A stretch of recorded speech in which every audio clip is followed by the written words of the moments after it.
Welcome everyone to the official franchise copy chat. We got Lauren Dodson, who is a part of Trinet, Paul T Tran, um, and that's our lighthouse guest, and also Keith Koo, the tech maven from Silicon Valley Insider.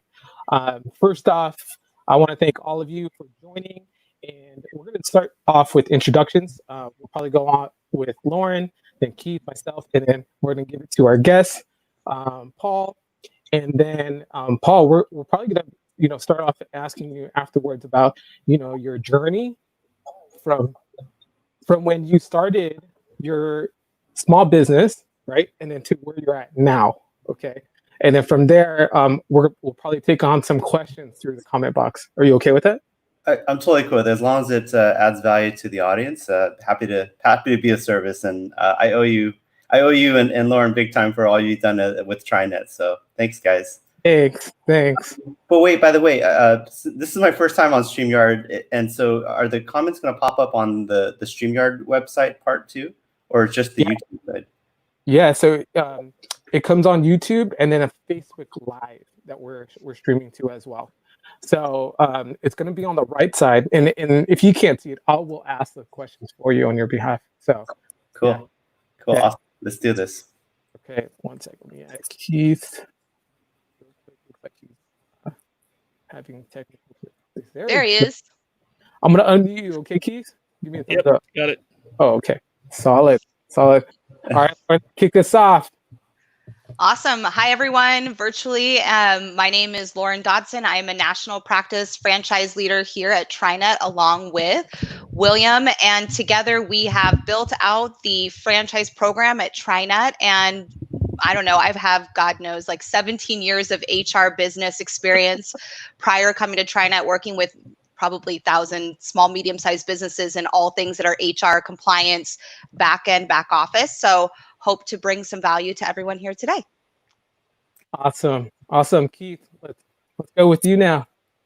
Oh, everyone knows I have a radio show here in Silicon Valley Insider. It's on once a week, cover a broad range of topics. And I think of course, what's happening with COVID-19, we're trying to help people pivot. And so whether that's starting their startup or whether that's getting into a franchise and understanding what that's all about, that is something I see as very beneficial. So thanks for being here. Oh yeah, awesome. All right. So as you know, I work with Trinet and the infamous Lauren Dodson. I'm so excited to be a part of the team with her and building out the whole franchise key play and practice with her. So a little bit about me. I'm an SMB, small to medium-sized business advocate. What I love to do is just connect the right resources so that we can accelerate small business and create, resiliency for their growth. But I'm going to turn it over to Paul. Hi guys, my name is Paul. And thank you for the introduction, guys. And nice meeting you for the first time, Lauren and Keith. And Bill, thanks for always being a resource on our side. I am based in Southern California. My team and I, we own 10 locations for the Halal Guys, which is a pretty popular foodie franchise from New York City. And in addition to that, I also do consulting for restaurants that are small mom and pop operations that aspire to grow into large organizations. I've had the fortunate opportunity to work with a lot of brands that have gone around the world, have gone public, have been acquired by public companies. And Bill just asked that, like, if I could get on and just share some insights that might be helpful for the audience here today. So yeah, I'm glad to be here. Thank you, guys. Awesome. So, it seems like through the comments, I'm coming in very choppy. But Lauren, if you don't mind kind of like taking it on, I know we kind of went through what we're going to talk about today. But real quick, Paul, start us off with, your very beginning of the journey of starting up your own small business and how you got to today. Sure. So my journey started off with a book. Oh, well, actually, it started off with being the middle child. Middle child syndrome is where I had this.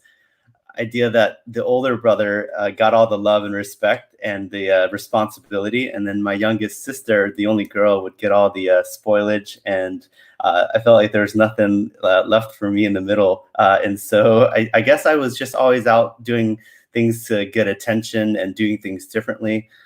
And so I guess that's what pretty much already wired me to get into like entrepreneurship and doing something just a little bit risky, a little bit different. And it started off with a book called Rich Dad, Poor Dad, that my friend got me into. And I just read it, and it was just a very different mindset.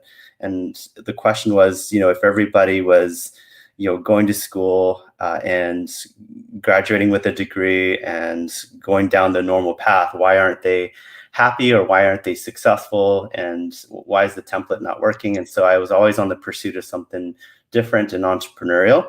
And I guess that's what pretty much got me into crazy things like doing telemarketing, door-to-door sales. I also did mortgage sales during the whole refi boom in 2008. I hope I didn't cause the mortgage meltdown, but that's another talk I guess we can unpack. But during that time, I had this opportunity to open a restaurant with a couple friends. None of us had experience, and none of us were professional chefs by nature. But we just saw this opportunity to pretty much.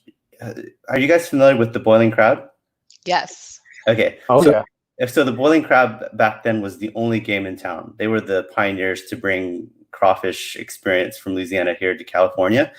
And so for years, they were the only ones serving crawfish, and their lines were 2-3 hours long, like guaranteed, no matter what time of day. There's no such thing as Taco Tuesday for them. And I would always think, like, if I just created something like even half as good, I'm pretty sure I could take the customers that weren't willing to wait 2-3 hours. And, of course, everybody's into the whole shiny, bright new thing. So yeah, we just put a little bit of money together. We took over an old restaurant that went out of business, and we used all their old equipment, opened up in a couple months. And we made a ton of mistakes. Like, for example, we didn't even know that crawfish had a season. We opened when there was no crawfish in season.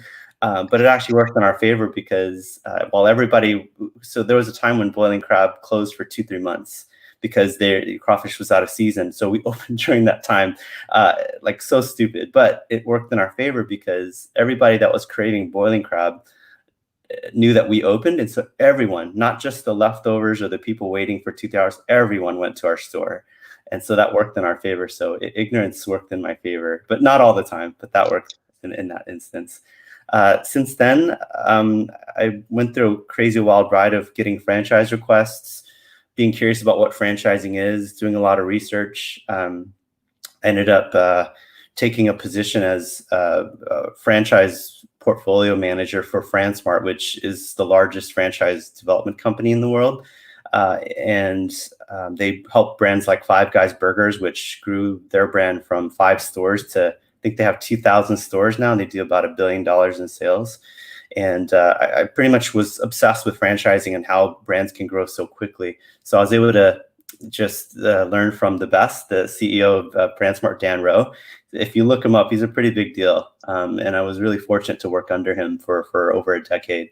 But under his wing, I was just able to learn the business and learn how to grow brands from 0 to 100, and just get into the fascinating world of investing and going public and all the larger mergers, acquisitions, capital raising, private equity side of things, not actually operating the restaurant. So it was really cool perspective. And I mean, I don't know, am I talking way too long, like nonstop, or No, this is interesting because I think this is what we want to hear about, right? There's all kinds of people that purchase franchises or they try to get into franchises, but they either are stagnant or maybe they're not as successful. And so what I think our audience loves to hear is about the people like yourself who have come. Where did you start, and what are some of those mistakes like that you made, and what were the things and the triggers or tweaks that you were able to make that got you to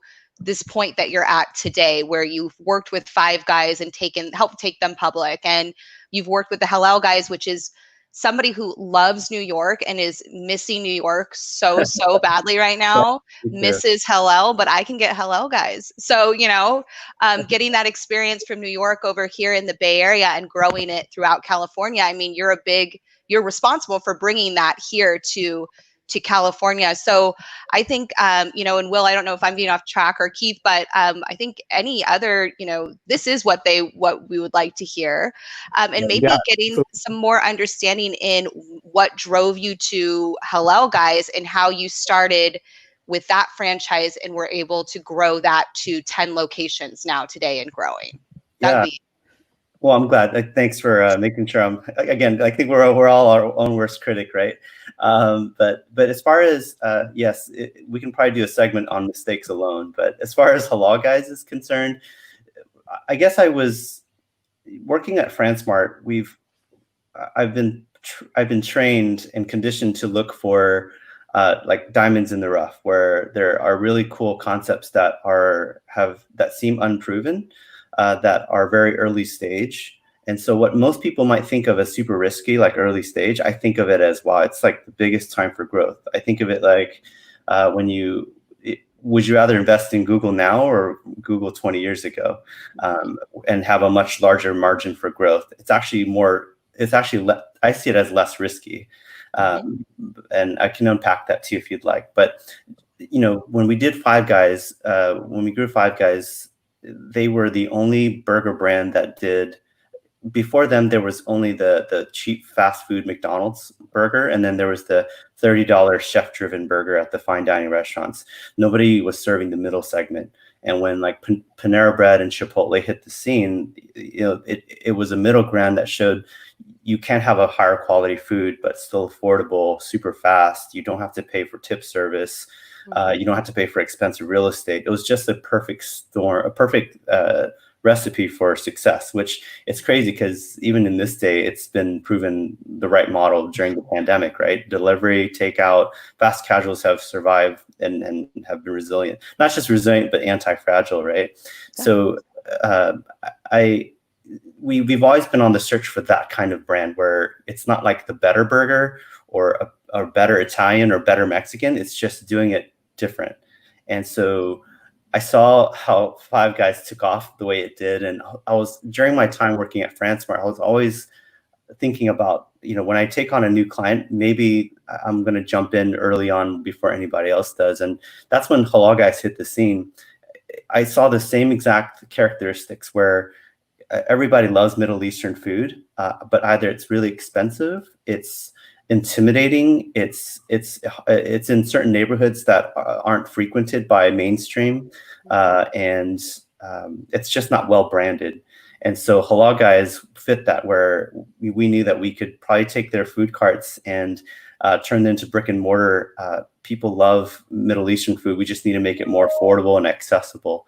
And so they actually hired our company to help them with their franchising program. So I was fortunate enough to help them with building their prototype for franchising, registering, and selling the brand. And after I was done, like having them set up for franchising, I was like, I think this is the one. So I ended up asking the owners if my team and I could raise some money and buy the franchise rights for Southern California. And because of this inside relationship, they gave it to us, and we bought the rights. And the rest is history. But that was the reason why I jumped in. And of course, you and I love New York. So yeah, New York, every time I land there, I only want to go to the cart before I go to the Statue of Liberty or Empire State Building or anything else. So exactly. I mean, I was talking to Will about this morning about the halal, because it is so accessible there because people know it. But to your point, when you bring a concept like that elsewhere outside, or even outside of California, it's how is it going to be marketed? The other thing I thought that you said that was really interesting, and I work a ton with hospitality and restaurant groups as outside of franchises as well. And oftentimes you'll have these restaurateurs who will start a restaurant concept. It becomes very successful. They will purchase another location, maybe 2 or 3, and they start talking about franchising. And so they're now in that growth mode of, I've figured out a model, I'm making profit, people are getting to know my brand, maybe it's time to franchise. So in your experience from FranSmart and what you've done in, in all of your experience, what are some of those things that if you are a restaurateur that is looking at maybe potentially franchising, what are some of those things that in your experience should remain top of mind, or maybe they should be aware of? Yeah, that's a really good question, because I think the word franchise is so sexy and everybody thinks that it's the right thing to do. But the way I consult with brands is I like to talk them out of it. And if they still seem to be hanging around, then they probably, I usually tell people, like, are you sure you want to do this? A couple of things that to answer your question, usually I tell them that, the moment you become a franchise, you're changing the DNA of your company. You go from managing a bunch of high school kids, which is a different dynamic, to a bunch of maybe some very successful executives, business owners. A lot of them have crazy egos, and you're just managing a totally different type of person. And you're no longer really truly directly serving food. You're really managing egos, and you're managing businesses within your business. And so I just want to make sure you're aware of that. And so that's one thing. The second thing is, if you're ready to franchise, are you pretty well capitalized as well? I think for example, Halal Guys, even though they were just food carts, which is an amazing story, they've been around for 20 plus years before they decided to franchise. They've built up capital, they've built up a huge following, so they're an anomaly. But most people, they think they can start franchising right away. I usually tell them that it probably takes about $100,000 to register your brand, to hire the right appropriate people, to support the growth. And there's so much paperwork, and now you're under FTC scrutiny and all these things. And usually when I tell them that, they get really freaked out. And so when that happens, that means that they haven't really thought it through. They just saw a bright, shiny object, and they just saw the sexiness of it all. So Paul, a follow-up question to this, because of the situation we're in, and I can compare it to the startup world. How has what's happened with the pandemic changed what people's expectations should be, and how long they should take in being deliberate about getting into franchising? Oh, good question. I think the question still applies to where it's a really cool. A lot of people talk about how all these amazing startups were started during the pandemic or during downturns, right? Yeah. It's so cool. I still believe in it. However, it still takes money. What's cool is that right now I think a lot more things are negotiable. For example, during the last mortgage meltdown, when I got into the business, I actually there was a company that called Freshie that I grew from 9 stores to 300 stores, and they went public on the Toronto Stock Exchange. They were able to negotiate with landlords to get into cheaper real estate. They were to negotiate construction companies that were willing to build 3 stores for the price of 2. So everything's negotiable, which is way cool, but you still need money. Mm-hmm. And so if anything, you probably, for example, in the case of having $100,000 to register your franchise, you probably need double that, because again, you're probably going to be what is it they say? Essentially, you're just going to have to wait out. You're going to be writing a lot of checks, twice the amount of checks before you get your first dollar back. You got to still play it as the long game. So 100%. I agree. So I'm working with a kind of emerging brand right now, right? And they're actually out of San Francisco doing kind of somewhat of a cloud kitchen, right? And, they had so much interest from the VCs up there and some angels that a part of the board was like, why don't you guys start franchising? But these guys are tech kind of guys, right? Who started up this food concept. And so they have no idea what franchising is about. When I introduced him to a franchisor attorney, which was Jonathan Barber on the last episode, he was kind of telling him like, hey, look, the average really, really good top franchisor attorney charges about $50K. Maybe at low, if you can negotiate, maybe 35. But then there's also other franchise attorneys who don't like package it in a way where like they have access to all the states, right? Yeah. And so they could probably charge you like 15, 20 or maybe a little bit less. But the problem is they don't have the contacts and relationships with the states, right, to make sure that you can accelerate faster, right? Because in California, it takes about 30 days in order to get your FDD approved, your franchise disclosure document. Whereas like today during COVID-19 or the pandemic, it probably will take about 60 days, but it can be shortened if you do it the right way, right? And it was sticker shock to them. My point was it was sticker shock to them at 35,000 that his offer was, So, yeah. Yeah, I agree. And to be honest, it's actually reputation based too, right? If you're working with the right franchise attorney, I know Jonathan, he's a really cool guy. We've also worked with Fisher Zucker on New Jersey. And every time, I guess they have a big staff, and so they're able to have people follow up on these registrations all the time. So it's partially they have the bandwidth to be really persistent, and also because when they know that Fisher Zucker or Jonathan Barber is representing, they know that okay, these guys are submitting a complete package. I'll give them. Honestly, there's favoritism because of quality of work, and I'm totally cool with that. But yeah, when you're paying for the $15,000 to $20,000 franchise attorney, you'll probably have a lot of back and forth. I've seen some deals that took 2-3 years because, as you know, especially furloughs, getting back and forths are just really bad. So yeah, I agree as well.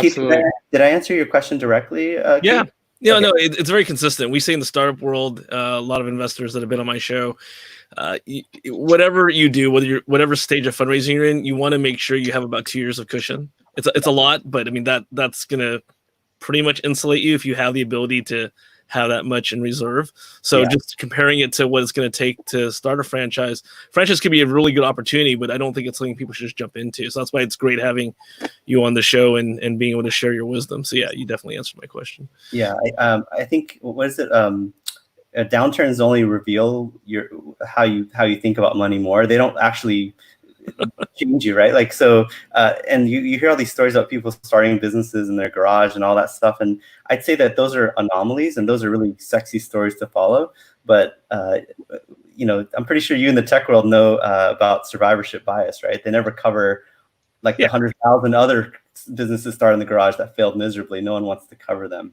So, yeah. You know what's funny?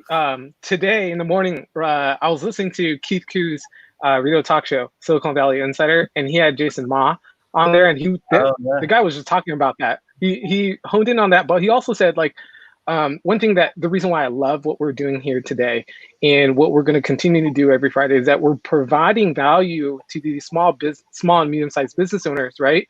And the insights. He says that Jason Ma said 9 out of the 10 entrepreneurs, right, out there, or the businesses, are small business owners. But guess what? Lauren and I have that face-to-face contact all the time with these business owners, and what we're realizing is like a lot of them don't have the education they for the Main Street type of companies. They didn't go to college sometimes, most of the time. I would say, Lauren, what do you think? 80-90%? Yeah, they don't know. They know their concept really well, whatever that is, you know. Yeah. But they don't know HR, they don't know compliance, they don't know the stuff that is tactical and has teeth in it. So if you don't do it right, it's going to affect your bottom line negatively. It could affect your business, your reputation, your employees, your hiring, etc. And so that's where we come in, is really educating them. And I think when you have a brand new franchisee, and I think Keith, you said it, and Paul, you also kind of mentioned it, is these franchisees, are you really ready to purchase a franchise? And I work with brand new franchisees all the time, and they come from executive positions. I have one guy who owns now 5 franchises, but he worked for Kaiser as an executive, and he retired, and his wife's like, I'm over you, go back to work, please get out. And so true story. So he bought these franchises, but he said, he goes, Lauren, I have no clue. I have no idea what I'm supposed to know. I don't know how this works. I don't know where I'm going to get in trouble or how to hire or to your point with the attorneys in multiple states, what happens in California is different than Washington, New York, et cetera. So if you plan on franchising right out of the gate, you want to make sure you have that 2 years of capital that you can invest to make sure that you're doing things correctly. So when you're selling those franchises, no matter where they are, they can get up and running, very quickly. Yeah. So. Just really quick to add to what Lauren's saying, I see this all the time, and it's a good point to make. What people don't really realize is, my 2.5 decades of corporate is really what's called business operations. So in the VC world, we talk about VC investors. That's what people usually think about. And this is the non-sexy side, which is VC operators, which is really the world I play in. It's how do you actually operate your business? And I'm a big fan of a term I use all the time called core versus context. And core in the franchise world is you want to build your business up. You want to be efficient. You want to be fast, but you're not an expert in everything. Nobody can possibly be an expert in everything. Yeah. And we talk about something I'll call as vendor management or vendor risk or third-party risk, which is there are things that you should outsource if it's not in your wheelhouse, and it can be done more effectively than you doing it yourself. And I think what people usually have a problem with is like, well, I don't want to pay somebody to do my books, or I don't want to pay somebody to do for HR. But if you think about, you have to do what the total cost of ownership is, right? So what's the total cost of ownership of, you're doing it yourself. And so maybe you consider that soft dollars, it's free, but how much more could you be doing what like Paul's doing and doing deals and generating revenue? And then really you have so much exposure now with all the, especially in California with all the regulations. Why would you want to do any of that yourself if you didn't have to? Well, COVID, I mean, I used to, literally the thousands of people I work with over the past 17 years, it was up until now or up until the crash, like, it'll be okay. Nothing's happened yet. It's fine. It's fine. Obamacare, it's fine. Well, now it's here. And now COVID, it's here. So now this situation where everything was fine and they were able to Google or do whatever they could internally on their own, it's now a huge rush to figure out, how do we do it right? How do we insulate as a business owner ourselves from all of those things that could potentially hurt our business? Yeah. And that's what, all of us together can help these businesses do, is look at where they are today. And then to your point, Keith, operationally, how do you do things more efficiently, better, and protect the business as a whole so you can grow and scale? Just one more quick example, and it might not apply to everybody on the call today, but CCPA, the California Privacy Act, right? How many people were trained as a data privacy expert, but they're going to try to do it themselves? That is like and I'm serious, that's like the dumbest thing. As a former banker, like, you do not want to be in the crosshairs of this regulation. And so you should be thinking about, who do you actually ask for your size and scale of business? So again, as a banker, I wouldn't say you go to what banks do, because banks have to really protect themselves to the nth degree, but you need to find the right consultant, the right service provider to help you through your business, because the penalties are great if you fall into that range of where you can significantly be hit by financial penalties and fines. Mm-hmm. Yeah, absolutely. One of the things I usually tell clients, you're more a tactical part, but more for me, it's like mindset. When I talk to these guys, you need to have a mindset of getting rid of your ego, because usually the ego is what gets in the way. And also, just, you have to act like you don't know. I always say I don't know, because the world is changing so much. Regulations change all the time. I get emails from China every week about this new change in regulation. It's but thank goodness I know about it. And so, if I embody the mindset of I don't know, then how do I get that information I need? Who do I need to talk to? But still let them know that they've created something incredible. We're not trying to devalue the fact that you don't know your business, but there's just so much more to it's just because you're a good baker doesn't mean you're going to be a good baker. Being better, it's like figuring out, every great leader, or not, in the world, you think about some of these, Steve Jobs, Walt Disney, et cetera, they all had somebody next to them that was supporting them. Walt Disney, I think, is a great example. That guy almost went bankrupt multiple times, but his brother, Roy, he was smart and he knew how to do all the back end. So, we can all thank Roy for being up on his business to making sure that they were able to grow that brand and get themselves to where they are today, probably the most recognizable brand in the entire world. Yeah. But, if you want a concept, it's finding the right people to help you push you in the right direction, and also focusing on what is important, because when you're looking at just like that big picture, it's hard to kind of detail and pinpoint what are those different steps and what are those things that are really important. And if I miss them, like how is that going to affect getting to that end result as well? Yeah, for sure. I like. All right, everyone. I know we're at 11:30, but I think this conversation is very engaging. I feel like also I love to respect the folks who are there's a few questions here. Paul, do you mind if we go into like the AMAs? Ask me anything. Sure. Well, first off, I didn't realize time went by so fast, and then I know, right? I'm it goes quick. Yeah, I can stay around if you'd like. So yeah, go for it. Well, hey, look, I'd like to welcome you back. You know what I mean? I think people would love to tune in. You know, you mentioned something a little bit earlier, like what were the objectives or, you know, the adversities that you had to face as you were scaling? I think, like you said, you can probably go on a full segment on that. There's another thing that we didn't even touch on today, which, you know, I think maybe some people want to hear about is how did you BS your growth? BS in Keith's eyes, right? Everyone's eyes is going to think like, oh, BS means bull, whatever, right? But Keith is bootstrap. He knows that means bootstrap, right? And so the concept of this, I was telling Lauren about this, and she's like, oh my gosh, we need this for TriNet sales consultants. I got so excited. I got so excited. Well, yeah, everyone tune in for that. Paul, you're going to come back for that one, right? I'm down. I mean, like on the okay, cool. So let's go ahead and we'll take one from Kevin Nguyen. So it says, where do you see future growth of Halal Guys growing nationally and then globally? Hey Kevin, thanks for your question, man. As far as Halal Guys, I think, you know, when I mentioned earlier about how it's really exciting and also not, if you have the right perspective, it's not as risky when you take a brand early on, especially when they have a product that people love. They are ran by wonderful people. As you know, like management the leadership is more important than even the food or the product itself. And also long-term growing trends. People are always looking, people are foodies, people want, and also people are also interested in ethnically based foods and ingredients. They're also a little bit, you know, they're looking for an alternative to the usual burger and the pizza alternative as well. And so I think Halal Guys has a much longer trajectory. I think we're still early stage.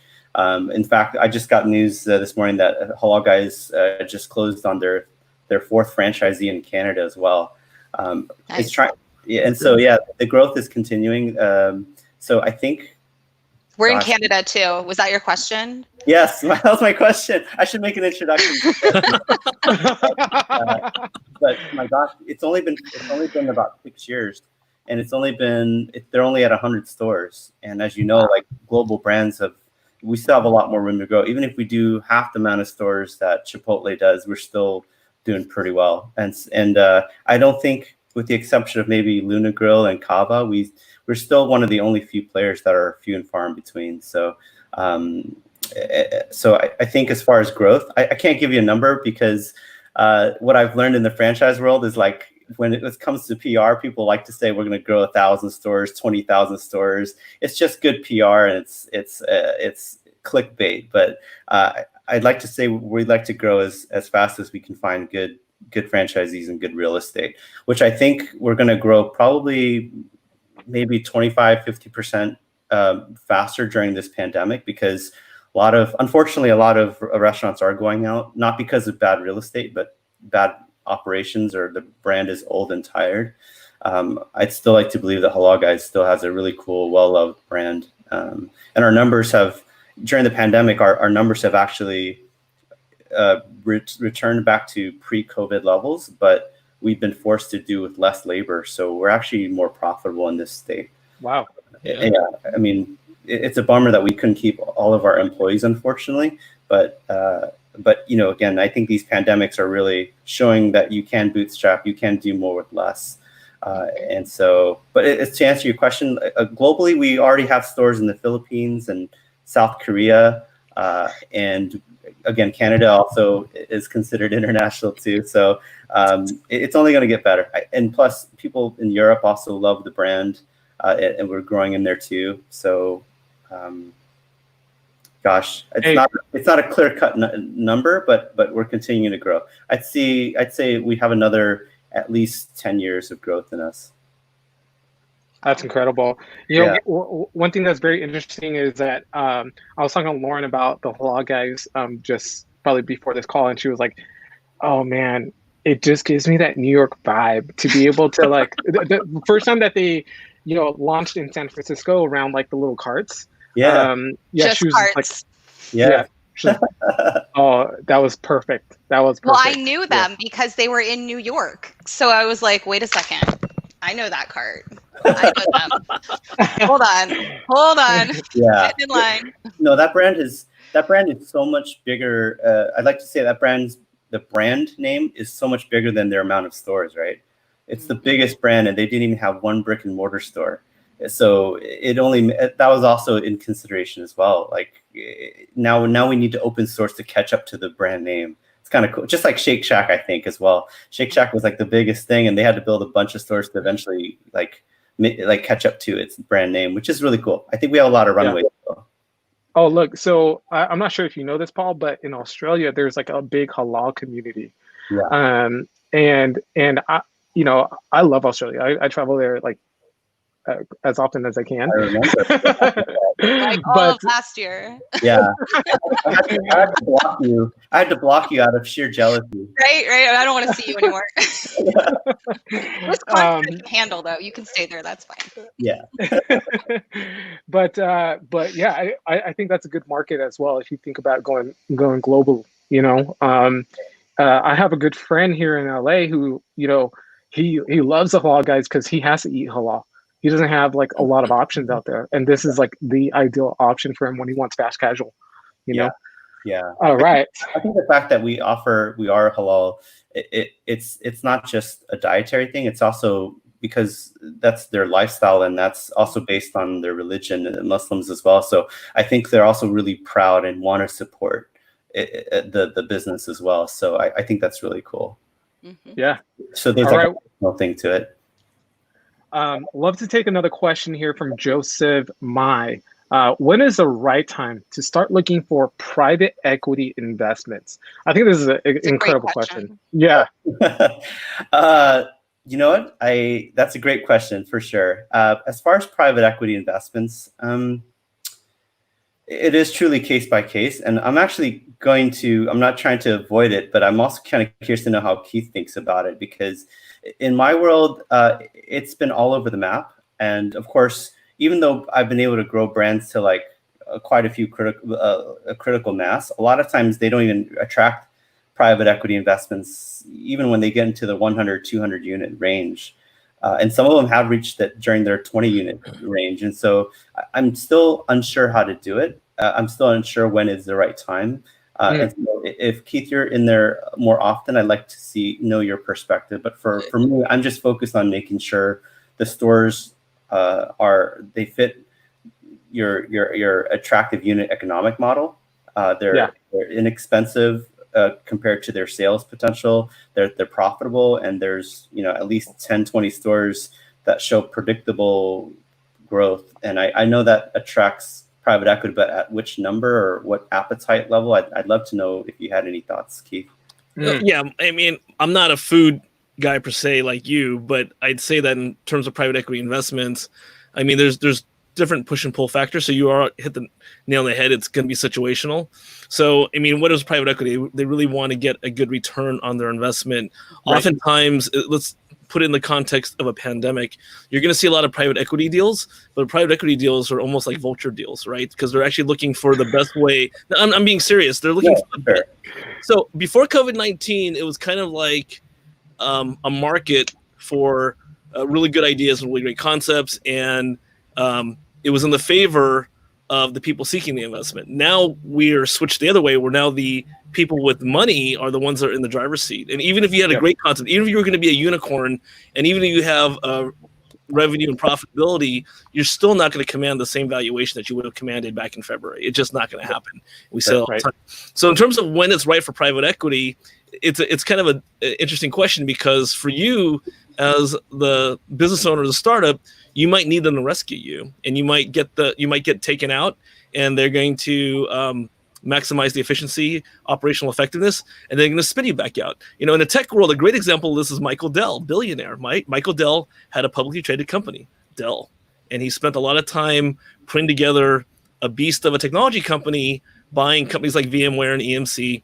And then what did he do? He's like, wow, I built like this Frankenstein tech company to compete with HP and IBM, and now my profitability sucks, and I need to actually get another group of investors to take in private equity so I can do what I want to do, the public eye. And now what is he doing? He spun it back out again. So, I mean, that's why it's a great question, but it's not a blanket question. Yeah. There's so many variables to this. I agree. And if I can add to that, I agree with 100%.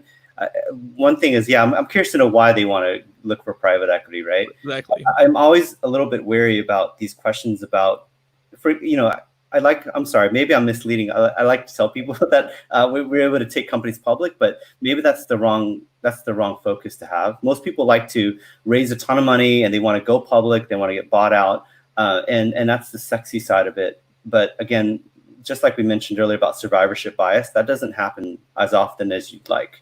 And it's only there to give you aspiration, but it has its place in what you do. I usually tell people, like, assume that you're actually never going to get bought out. Assume that you're never going to go public. What kind of company do you have to build in order to still make it worthwhile and resilient? And that means, you don't focus on raising capital too fast. You don't focus on opening stores too fast. You make sure you open one good store at a time. Make sure it's profitable. And so now you don't care whether you get private equity or not. It's kind of similar to where you tell people you should stop working for money. You should just start building something meaningful or something value added. The money comes naturally. And that's the same thing here. If you're just building really good, solid group of restaurants, you should build 2 of them. And I've seen people build like 2 or 3 restaurants and they've already attracted private capital or private equity. Why? Because they focused on the right things. Their stores generate a ton of capital. They got good sustainable real estate that have leases for 20 years. So they're going to be making money for a long time. And they just serve the great product. And usually I ask, like, how did you get this contact? Or how did you get this private equity or this broker dealer to reach out to you? They're like, they just reached out to me. Exactly. So you be the light that attracts moths. Don't go the other way around. And one investment vehicle that isn't often spoken of, but to your example, Paul, is debt financing. So we talk about debt and equity, we talk about venture capital and private equity. But if you have especially in your world, if you have a great concept that's generating good revenue, you can predict that. And I mean, you should actually be thinking about debt financing. So, if you have confidence in yourself, take a structured loan. You actually get to keep more equity. You probably don't give any equity out at all. But there are certain conditions. I mean, you have to really be that next Halal guys, that next Five Guys, right? For that to really be there. But it's not often spoken about because that's where we actually consult with people with great ideas, great concepts that you don't want to go the VC and private equity route. You actually want to find a different structure because you're in control of your own destiny. Yeah, absolutely. Yeah, debt is perceived wrong and used wrong all the time. So again, that's like, I feel like there's already 10 episodes that we can already talk about. I think so too. But yeah, I totally agree with you. We're actually looking at loans right now too. So perfect. Hey, I got your plug if you need one. Yes. Yeah. Offline, Paul, you can talk to me about that. So for sure. Awesome. All right, let's take Paul. I'm not sure if you want to answer this, as it might be confidential, but maybe if you want to answer in a way where, like, what's the typical or average cost for franchise rights? And for those of you who don't know, there is a master franchisee agreement. There's just single unit agreements as well that you can buy, and then area developments as well. So if you want to, like, touch on this, Paul. Yeah, I mean, if people want to talk about the different types of agreements, we can have an episode on that too. But thank you, Jason, for your question. What's up, man? I know Jason from he's a trusted authority in real estate, Forbes Council. Yeah, that's right. Forbes writer. Yeah. But yeah, to answer your question, yes, I mean, part of it is confidential, but a way I can dance around that is for halal guys, the public information part is franchise fees are $40,000 per store.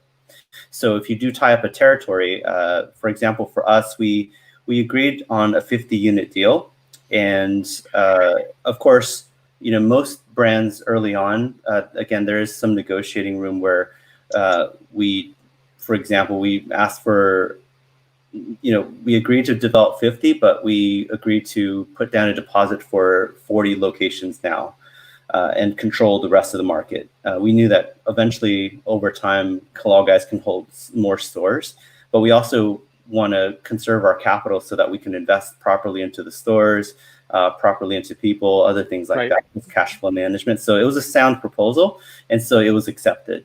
But and for halal guys, they don't do master agreements. They only do area development, multi-unit, where we have to open and operate all the stores ourselves. And so, yeah, I think we're still, I think to this day, we're still the largest franchisee in the marketplace. Everyone else has done anywhere from 3 to 5 units in smaller markets, but California is such a big monster of a market, and that's fine too. I mean, those stores are thriving and doing well too. But yeah, hopefully that answers the question as much as possible. Yeah, some deals I've done overseas, especially in the Middle East, where they want to take the whole brand and own the whole thing and have master rights and own part of the royalties. Like those ones have gone up to, I've done deals where there was like $4 million, $5 million in franchise fees.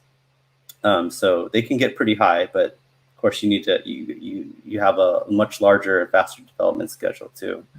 So hope that helps. Awesome.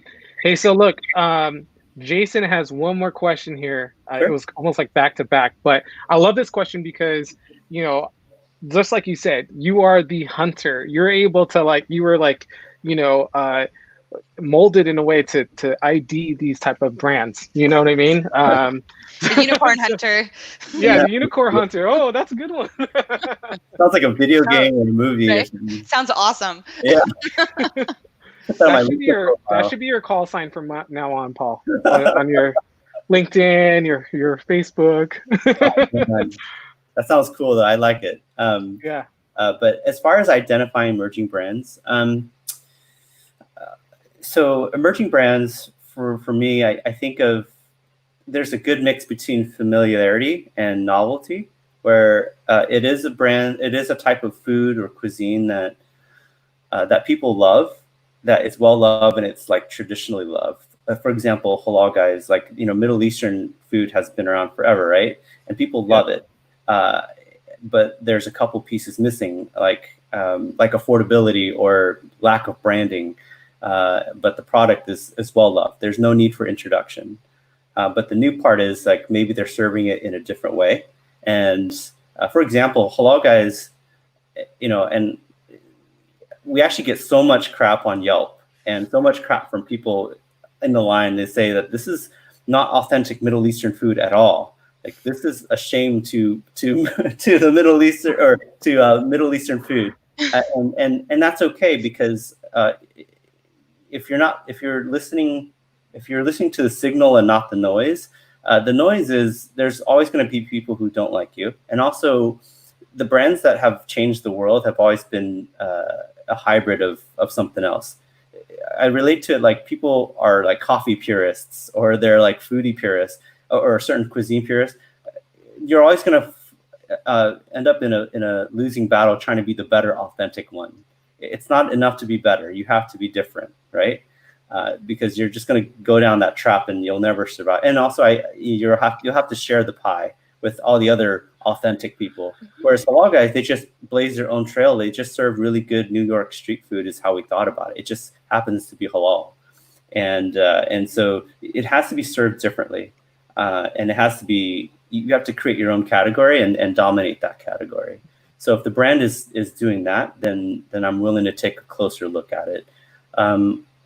But as I mentioned earlier, even more important than the product is, what about the people, and also the story? That are the people like really good, just good people of integrity, and they're focused on doing the right thing and serving people, than serving food. And I think of that Starbucks quote where Howard Schultz said, we're not in the coffee business serving people, we're in the people business serving coffee.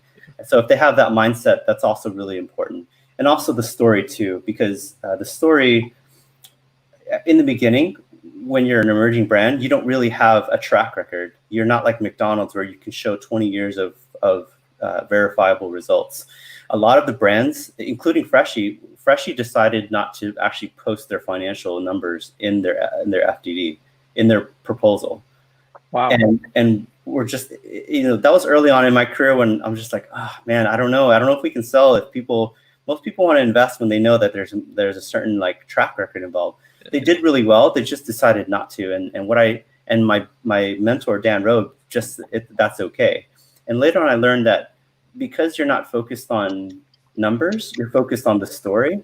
You're willing to attract people who care about the vision and are willing to stand behind the vision more than the numbers, because they know that as the store grows, the assumption is you're going to have better buying power.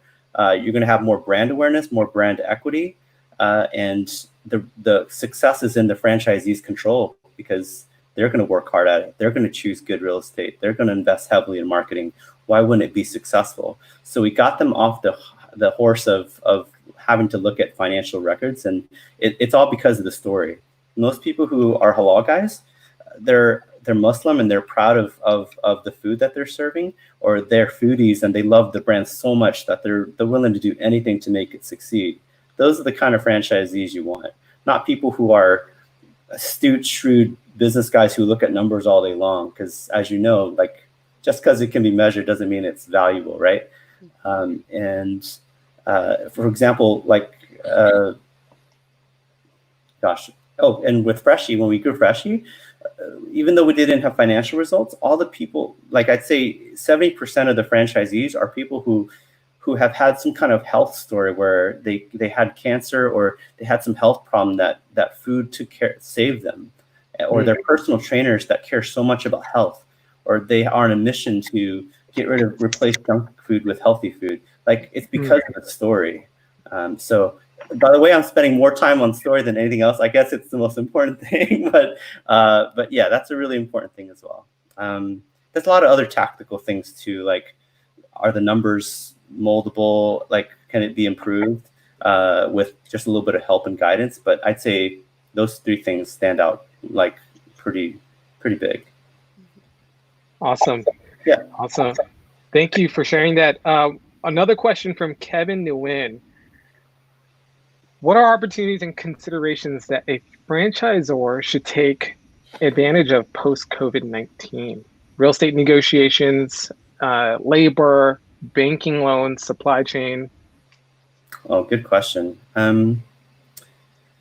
One thing I think about is because of COVID, there's a couple of brands I know that have resorted to, discovery days where franchise prospects fly to the state of wherever they are and do a tour. Of course, a lot of virtual. That's like the demo day for the tech world. Yeah, demo day. Not discovery day, but a lot of virtual discovery days are happening now. In fact, kudos, a friend Brian Nguyen from Be Nutritious. Love that guy. He did a virtual discovery day, and he was able to sign up a really enthusiastic couple from Boston. So Be Nutritious, Boston. So, but yeah, virtual events, of course, it's the new way of the future. I was actually against the idea. I'm like, how can somebody sign up for a brand without ever touching and feeling the people and the food? But and if you prepare and you do it right, it's possible, and it's been done. So there's no excuses anymore. As far as real estate negotiations, what I learned is that even though there's been a lot of government loans and relief that went to small businesses, I think a lot of real estate landlords still didn't get the kind of relief that small businesses got. So I'm not sure how to reconcile that. But if it's anything like the last downturn, landlords, of course, it's shifting from a landlord market to a tenant market. I've seen tenants now being able to negotiate their leases a lot more creatively, where they've been able to ask for more flexible terms that are based on percentage of sales based on, like, you know, if our sales are really high, then of course the landlord gets the benefit. But if it's not, then the tenant gets to have some cash flow relief. There's also things like co-tenancy, where, you know, if a big anchor in a shopping center goes out, then because that they were a major traffic provider, then they should be able to adjust their rents. But the more attractive thing is, a lot of restaurants have gone out, and so, and again, it's not because of bad real estate, but if it's just purely bad operations or it's a bad brand, you can actually go in there and build these restaurants out for half the cost. For example, my Halal Guys location in Long Beach, which is a monster at 1,200 square feet, it was an old Jerry's Dogs franchise, and we took over the hood, ventilation, the plumbing, the bathroom, permitting. The counter was already there, so we built it. Whereas a Halal Guys typically costs $500,000, we built that thing for half that, and we still do the same revenue. So you know, it costs so that doesn't affect the sales performance. If anything, it just makes it more valuable. So I'd say go after a lot of places that have restaurants that went out because it just didn't do well, or COVID just revealed that they just weren't viable. But I'd say that that's something to focus on versus the landlord negotiations themselves. I'm sure that they're willing to work with you if they knew that they could get rent money. But I'd say the more valuable thing for a franchisor or a franchisee is to focus on conversions. And I'm going to jump in only in that I have some peripheral knowledge over the last decade, but I've seen, like, there's these restaurant realtors, and I get proactive messages from them that says basically, it's a little bit interesting because it's like, well, we know that the pandemic is really messing up our industry. At the same time, as some of our clients are going out of business, going bankrupt, it's a buying opportunity for somebody trying to get back into restaurant or wanting to do that because of the locations that they're, you know, trying. To your point, Paul, the landlord actually wants to ultimately just make sure that they're covering their cost and they're getting a positive return if possible, right? Yeah. At the same time, there's also a lot of equipment being sold or resold. I have a buddy who just got rid of, I won't say what, but he and his family had to get rid of one of their food franchises. But at the end, they were able to sell the equipment, right? Yeah. So these are the things that people should be looking for. Or I want to start a food business, a food franchise. What am I allowed to do in terms of the way the franchise is set up? And can I go get a cheaper place by finding a prime location with bad operations, as you mentioned? And can I also get equipment on the secondary market that's just as good as buying it new, right? So that's a really cool opportunity as well. I guess everything's negotiable in that aspect. Yes. I haven't seen too much. I think maybe landlords are still in denial. Our negotiations with landlords have been a little bit tougher because I think they're not getting relief from the government like small businesses are, like I said. So I'm trying to have compassion on them too. But yeah, where we do get the benefit is what we can control is controlling labor a little bit better, buying equipment used if possible, going after conversions. And if you are an existing restaurant, then because the dine-in experience is gone, you'd want to focus on how do we translate the in-dining brand experience, the culture into your delivery as well.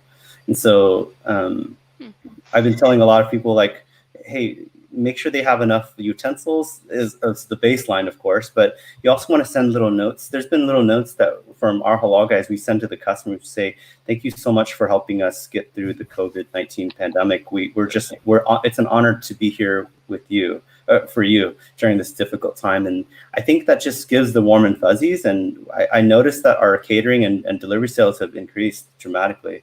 I think because we just touch on them and we just show them a little bit extra love. It's not just putting out fires and being reactive, but it's being proactive and being really thankful for this opportunity. You know, if you talk about treating customers well, how do you translate that into your delivery? That's the only avenue you have now. So you need to kind of double down on that a bit.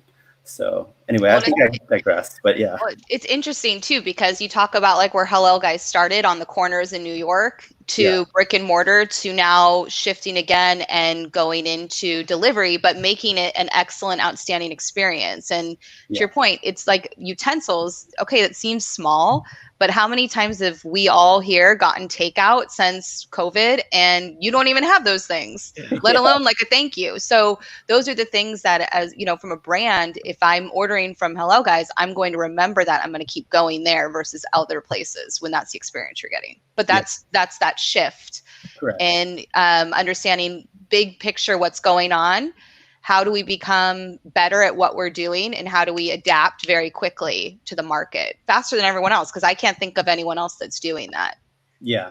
So, and it's making the market a little bit less loyal to you, because everybody's trying to get something delivered, and now you're starting to look like everyone else. And so instead of being buried by a bunch of Me Too's, like, how are you going to delight the customer offsite? It's possible if you're focused on it. So yeah, I guess that's indirectly related to what's possible during this pandemic as far as negotiations. I guess you can negotiate to win your customers back or have a stronger relationship with them. So yeah. mm-hmm. All right. Well, we have one more question, Sure. And this is from Dan Benjamin. When or at what point do you recommend outsourcing HR? Do you recommend trying it from the beginning stages all the way through? I recommend. Nice. Thank you for the message, Dan. It's funny. We went through ADP when we first opened our chain of restaurants. That's before we met you, Bill. I guess.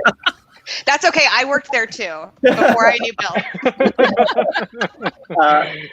I think it's of course based on the company, but it's also based on the people who are your champions at that company too. I'm not just trying to stroke your ego, Bill, because you're here, but I think the reason why we also decided to switch from ADP, I mean, it's affordable rates, and they take care of workers' comp.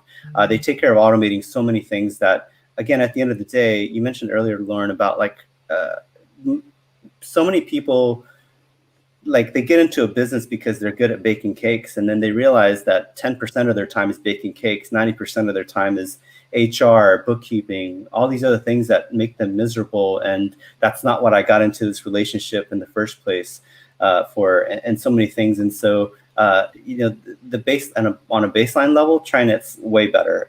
They're a lot more as far as like a white glove service, I guess is how I like to think of it. But as far as just, I don't think we'll ever use all of TriNet's services because there's too many to name. But the cool thing is that whenever we have any HR issues, as you can tell, Bill, like I've reached out to you, Bill, to put out a bunch of fires or help us maneuver any HR issues that are happening. And you've been great at doing that. And I know that, Lauren, you're the same exact way. And, I don't even work with Daniel Apple, and Daniel's been a problem solver for us as well. It seems as if it's like a culture of people who are just more focused on value and taking care of people. And they know that the revenue takes care of itself. And so I'd recommend trying it as soon as possible. When you first open your first store, are you okay? Are you guys willing to do the small 1-unit stores as well? Because okay. we are. I think it's more of like, hey, what's your growth strategy? Are you looking to go? Are you good with just 1 and 2, or are you looking to go like 3 and then scale to 20 or 10 even, right? Because as you know, Paul, and you could probably say this based on experience, at the 3 entity, that's when like it's almost like you have 1 kid. Okay, you think you got it, 2 kids, and then now you got 3 kids, and then at the three kid mark, zone defense. Oh my! I have 2. I don't have 3, but that's the analogy. I got a 21, 22 month old. Oh my gosh! Like, you're in it. You're in it right now. Yeah. And then for you, Paul, I mean, like, you run 9 entities. Plus, I'm sure there's a lot of other concepts and portfolios. But you have 2 kids, 2 teenagers. You know what I mean? Like, that is crazy. So yeah, like going back to the question for you, it's when you feel like you're a little overwhelmed and you think you're going to be scaling and you want to scale, that's when you go, I need to start outsourcing. That's when it makes sense, you know? Yeah. Look, and I think it's kind of a part of your BS, your growth, you know, the Agreed. method that you coined. It's funny that I always tell people, I mean, in a perfect world, I'd rather have them do it as soon as possible. But I don't think I would appreciate you guys as much as if I had another vendor to show me just what good should look like by comparison. So I'm glad we went through the exercise with ADP so that I can like actually see the stark difference. You know, because when you first use a vendor, you just don't know what you don't know, and you think right the way it's supposed to be. And then when you start automating everything for us, and you're able to put out fires right away, and like the turnaround time on anything that we need is like it's lightning quick. It's a breath of fresh air, and it's kind of a trap. I can't leave now. Well, we love business. You said it earlier. You were like talking about how, you know, when you find something that you're not working anymore, you're not working for money. Yeah. I think that's like Daniel Apple's like that. Dan Benjamin is like that. William, myself, like we love working with business owners and getting to work with them directly. Like you, like we're having so much fun right now because we get to just pick your brain like crazy and ask, you know, what makes you successful? What did you do? And how do you get there? And part of what's really fun with TriNet, and like I like to say, we're not a vendor or a widget. We really truly are a partnership and a way of doing business because it's looking at operationally, how are you doing things right now? But like, what is your goal? Are you looking to be acquired? Do you want to go public? Do you just want to grow locations? Do you want to focus on, you know, your employees, on, you know, making a new menu out and having the bandwidth to create a menu that you can execute quickly in this environment. And that's where we can come in and say, okay, well, it's great that you're doing it this way. Have you thought about doing it this way? Or, you know, you're about to do all this hiring. Here's a checklist of everything that you need to know. Yeah. COVID, I need to furlough my employees. Okay, here, great. Paul, here's how you're going to do it. Here's the plan. And then we're going to help get them back to work. So all of those things so then they can focus on the business at hand. Yeah, you must be so busy right now because if anything, you know, downturns always reveal like where the most value is added, right? You know, I think I take my HR for granted until pandemic hit. Like now, how do I let them go, or how do I furlough, and how do I, like you said. So, and the rules are ever changing here in California. Look, Governor Newsom. Any given moment, you're gonna watch his Twitter. Boom, boom. I know. I'm looking to see, like, can I still go get dinner today? I don't know. Are we closed? Are we open? I don't know. Yeah. Does your county have a variance? We had a variance until like 2 days ago. Oh my gosh. Yeah. Yeah. But no. Hopefully that answers the question. I mean, we learned by sheer comparison. So. Save yourself a lot of heartache, but if you have to learn the hard way, like most of us humans, then make sure you have TriNet on speed dial, I guess. Thank you. I really appreciate the plug for us. Oh, of course. And also being such a great valued client as well. You know,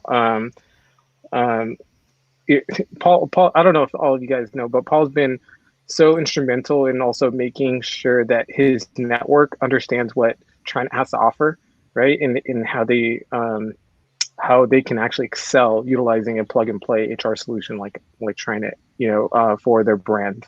Thanks, Paul, for all that you do and being such a great, incredible ecosystem partner for us.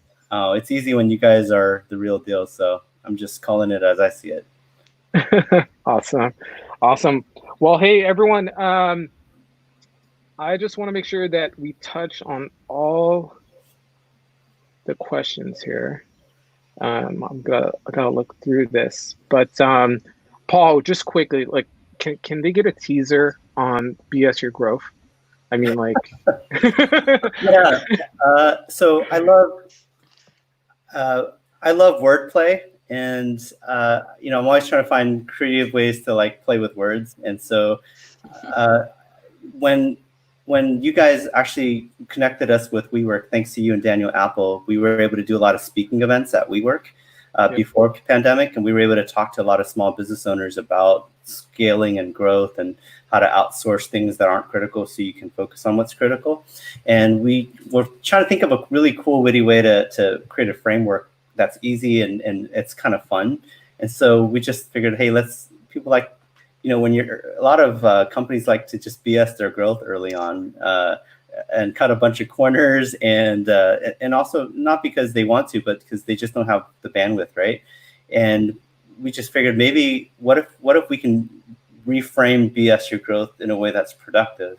And okay, that's cool. What does BS stand for now? And so we coined the term BS as bootstrap first, and then systemize after. So B, bootstraps, S, systemize. And so a lot of times we just focus on, early on, you just got to focus on being scrappy and serving people. You don't have to be perfect. You just need to just serve people, add value, and reiterate along the way. I relate it to, you can take a right step, you can eventually take a left step to recalibrate. There's just no other way around it.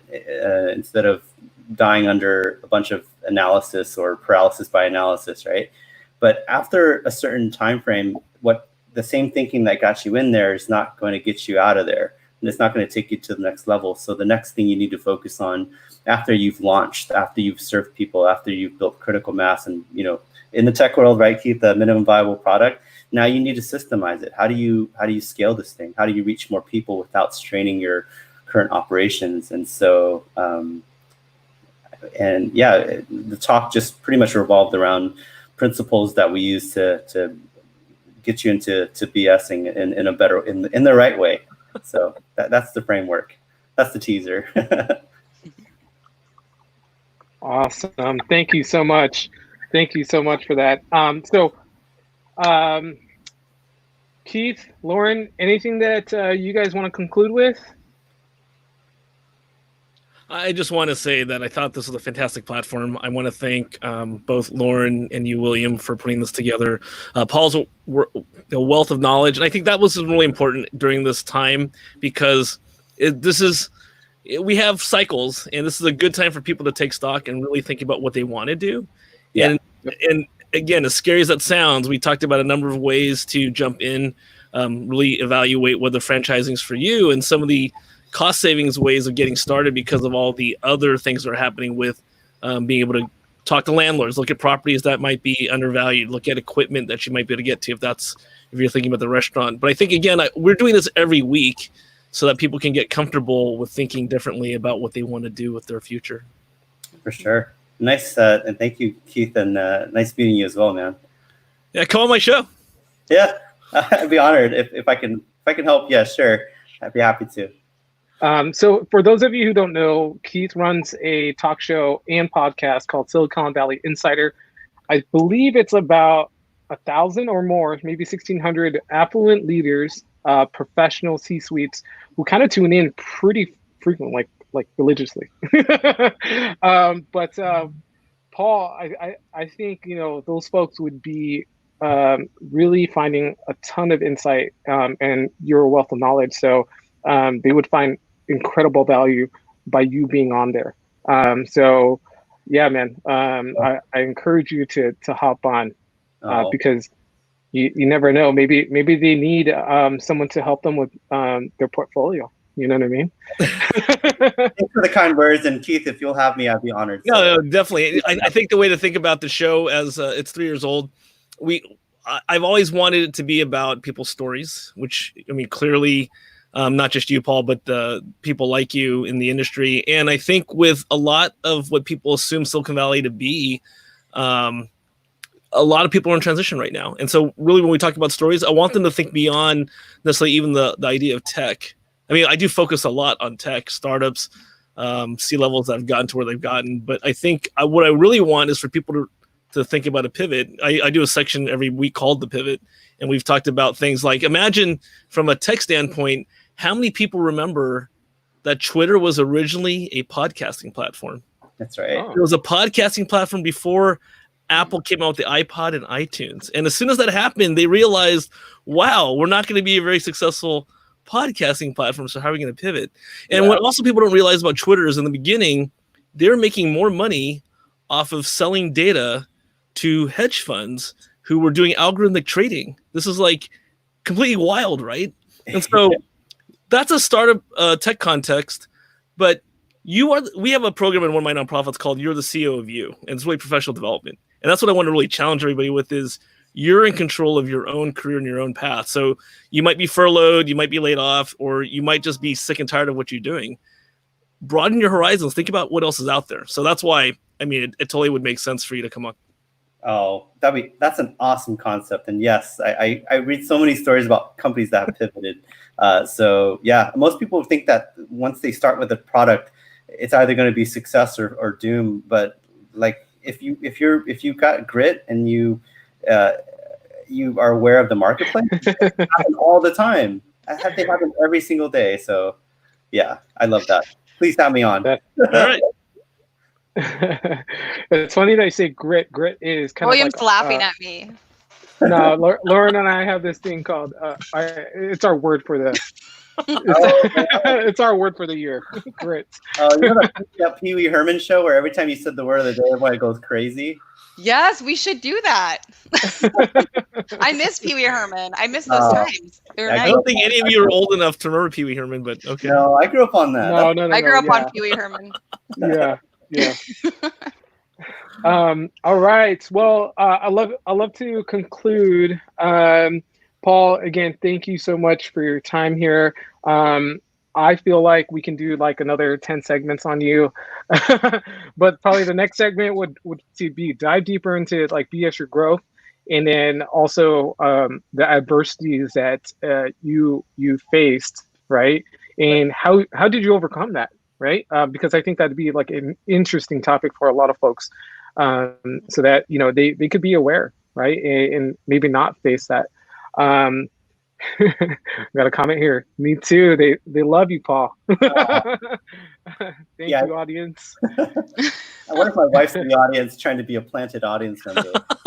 But no, as long as I can add value, please have me back. I owe you guys big time for all that you've done for us. So feel free to use me in any way possible to add value. Okay.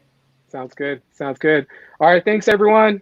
All right. Thank Have you guys. an incredible day. All right, Bye. Bye. Bye, Keith. Bye, Paul. Nice meeting you.